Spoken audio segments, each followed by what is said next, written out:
திரு ஷபீர், இங்க நல்ல எதிர்க்கட்சி தேவை அப்படின்னு சொல்லிட்டு உடனடியாக எமர்ஜென்சியை நினைவூட்டுகிறார். இந்த பக்கம் கார்கே 50 ஆண்டு காலத்துக்கு முன்னாடி பேசுறீங்க, கடந்த 10 ஆண்டு கால ஆட்சி தான் எமர்ஜென்சி ஆட்சி, அதனால தான் மக்கள் உங்களை புறந்தள்ளி இருக்கிறாங்க அப்படின்னு பேசுறது. இன்றைக்கு நாடாளுமன்றத்தினுடைய முதல் நாளே இப்படியாக அமைந்திருப்பது அப்படிங்கறத நம்ம எப்படி புரிஞ்சுக்கணும்?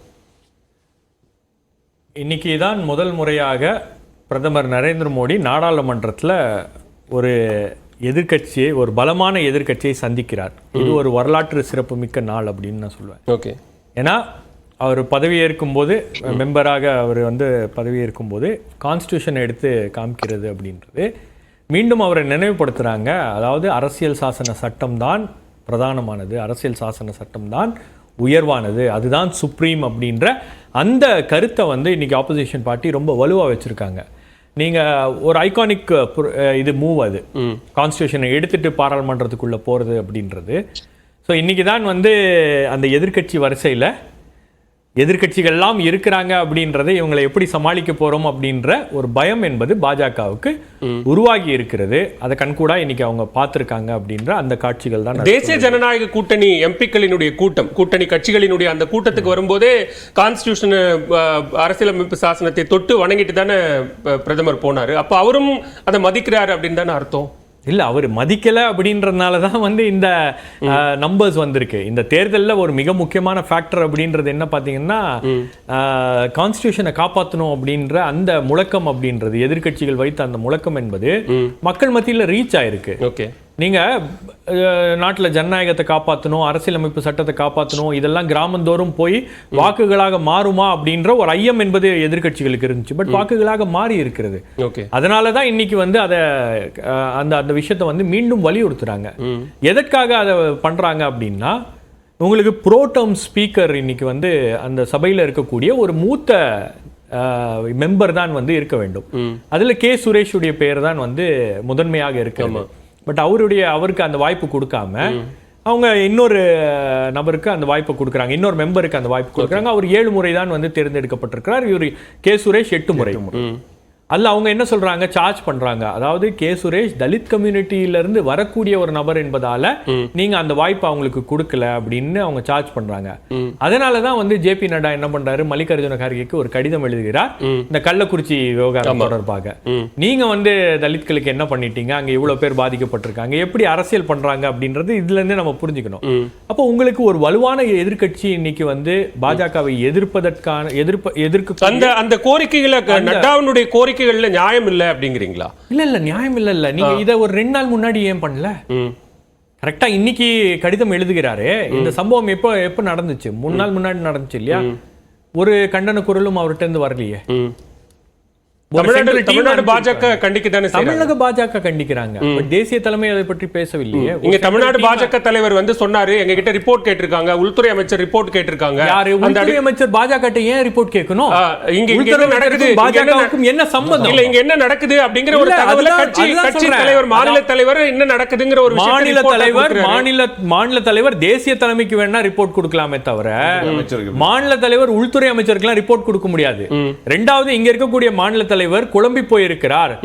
உள்துறை அமைச்சர் சிபிஐ விசாரணைக்கு உத்தரவிடணும்ன்ற அந்த மாதிரி ஒரு ப்ரொவிஷனே இல்ல. ஒரு காவல்துறை அதிகாரியாகவே இருந்து கொண்டு ஒரு 9 ஆண்டு காலம் அவர் பணியாற்றி இருக்கிறார். அவருக்கு தெரியும் என்ன நடைமுறை அப்படின்னு. பட் அதெல்லாம் மூடி மறைத்து அவர் ஒரு புது கோரிக்கை வைக்கிறாரு.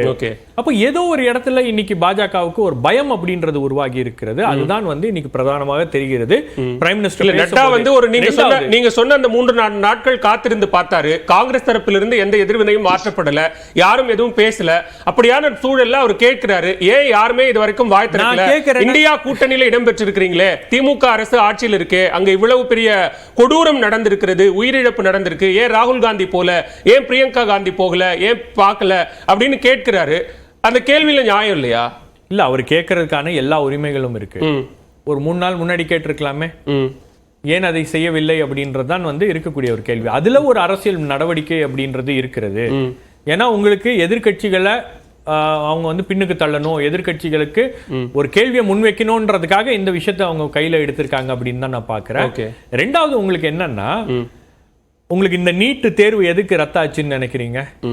அசாதாரண சூழல்களால இந்த நீட் தேர்வு ரத்தாகி இருக்கிறது. நேத்து நீட் தேர்வு நடந்துருந்துச்சுன்னா இன்னைக்கு வந்து இந்தியா முழுவதும் தெருவெங்கும் போராட்டங்கள் வெடித்திருக்கும். ஓகே, பெரிய பிரச்சனை உருவாகி இருக்கும். இன்னைக்கு பாராளுமன்றத்துல ஒரு பெரிய பிரச்சனை அப்படின்றது உருவாயிருக்கும். அதன் காரணமாக தான் நீட்டை வந்து அவங்க ரத்து பண்ணிட்டாங்க. எக்ஸாம் நடக்கிறதுக்கு ஒரு 12 மணி நேரத்துக்கு முன்னாடி ஒரு எக்ஸாம், ஒரு இவ்வளவு பெரிய ஒரு எக்ஸாம் வந்து அவங்க வந்து ரத்து பண்றாங்க அப்படின்னா அது எவ்வளவு சாதாரண விஷயமா? நம்ம ஜி.கே. நாகராஜ் என்ன சொல்றாரு, அது ஒரு சின்ன பிரச்சனை அப்படின்றாரு. நீட் எக்ஸாம் எப்படிங்க சின்ன பிரச்சனை? பல்லாயிரக்கணக்கான பல லட்சக்கணக்கான மாணவர்களுடைய எதிர்காலத்தை தீர்மானிக்கக்கூடிய ஒரு எக்ஸாம் வந்து ரத்தாவது ஒரு சின்ன பிரச்சனை. இப்ப என்டிஏ எடுத்த நடவடிக்கையோ என்பிஏ எடுத்த நடவடிக்கையோ அது வந்து ஒரு நிர்வாக ரீதியிலான நடவடிக்கை அப்படின்னு பார்க்க முடியும். நிர்வாக ரீதியிலான நடவடிக்கை எல்லாம் கிடையாது. நீட் எக்ஸாம் நடத்தி இருந்தாங்கன்னா பெரிய போராட்டம் வெடித்திருக்கும். அந்த அளவுக்கு மக்கள் மத்தியில கொந்தளிப்பு அப்படின்றது இருக்கிறது. நாம தென்னிந்தியாவில நீட்டை வந்து தொடர்ந்து எதிர்த்துட்டு இருக்கோம். நீட்டுக்கு எதிரான முழக்கம் அப்படின்றது உங்களுக்கு தமிழ்நாட்டில் முதல்ல ஆரம்பிச்சிச்சு, இப்ப கர்நாடகால ஆரம்பிச்சிருக்கு, அதுக்கப்புறம் பல்வேறு மாநிலங்கள். பட் வட இந்தியாவில் நீட்டுக்கு எதிரான அந்த மனநிலை அப்படின்றது ரொம்ப மோசமாக இருக்கிறது. ஏன்னா என்ன நீட்ல நடந்திருக்கோ அதெல்லாம் ஒரு பெரிய கொந்தளிப்பை ஏற்படுத்தி இருக்கு. மீண்டும் அந்த எக்ஸாமை நீங்க எழுத நேத்து அலோவ் பண்ணியிருந்தீங்கன்னா ஒரு பெரிய போராட்டம் என்பது வெடித்திருக்கும். பாராளுமன்றம் கூடும்போது அது ஒரு மிகப்பெரிய தலைவலியாக மாறி இருக்கும், அது ஒரு மிகப்பெரிய பிரச்சனையாக மாறி இருக்கும் அப்படின்றதுல எக்ஸாமை கேன்சல் பண்றாங்க. அப்போ ஒவ்வொரு விஷயம் பாஜக பண்றது கூட அவங்களுக்கு இது பிரச்சனை ஆயிடக்கூடாது அப்படின்ற ஒரு பயம் அப்படின்றது உருவாகி இருக்கு.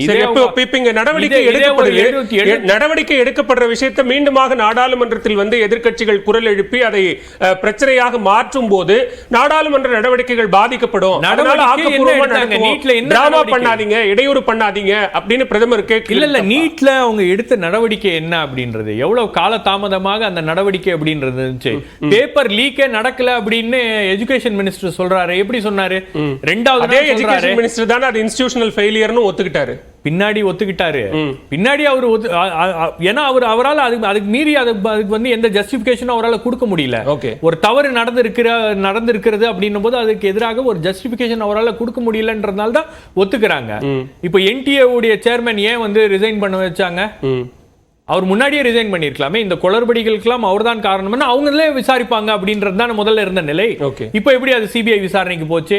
பீகார்ல போட்ட எஃப்ஐஆர்ல வந்த தகவல்கள் எல்லாம் வந்து எந்த அளவுக்கு ஒரு பெரிய ஐ ஓபனரா இருக்கு அப்படின்னு நமக்கு புரியுதா? குஜராத்ல போட்டிருக்கக்கூடிய வழக்கெல்லாம் வந்து எந்த அளவுக்கு ஒரு பெரிய விஷயமாக மாறி இருக்கிறது அப்படின்றது நமக்கு புரியுதா? இதெல்லாம் வந்து ஜி.கே. நாகராஜ் இதெல்லாம் சின்ன பிரச்சனையாக இருக்கலாம்.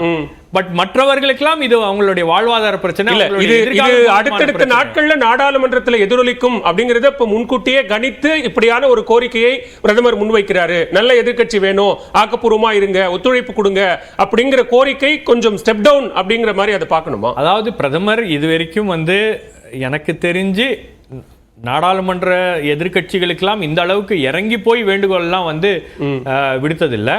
இதுக்கு முன்னாடி பார்லிமெண்டரி அஃபேர்ஸ் மினிஸ்டர் கூட வந்து பல நாட்களா இதை பேசிட்டு இருக்காரு. பார்லிமெண்ட்ல கோஆர்டினேஷன் வேணும், பார்லிமெண்ட்ல வந்து ஒரு சுமூகமான ஒரு நிலைமை அப்படின்றது ஏற்படணும் அப்படின்னு இந்த அளவுக்கு பாஜக அரசாங்கம் கடந்த 10 ஆண்டுகளாக நடந்து கொள்ளவில்லையே. நீங்க இன்னைக்கு பார்லிமெண்ட்ல கடந்த 10 ஆண்டுகளாக யார் அதிகமா பார்லிமெண்ட்டை வந்து முடக்கினாங்க அப்படின்னு பாத்தீங்கன்னா ஆளுங்கட்சி தான் முடக்கி இருக்கிறது. ஆளுங்கட்சி தான் புது புது பிரச்சனைகளை கொண்டு வந்திருக்கு.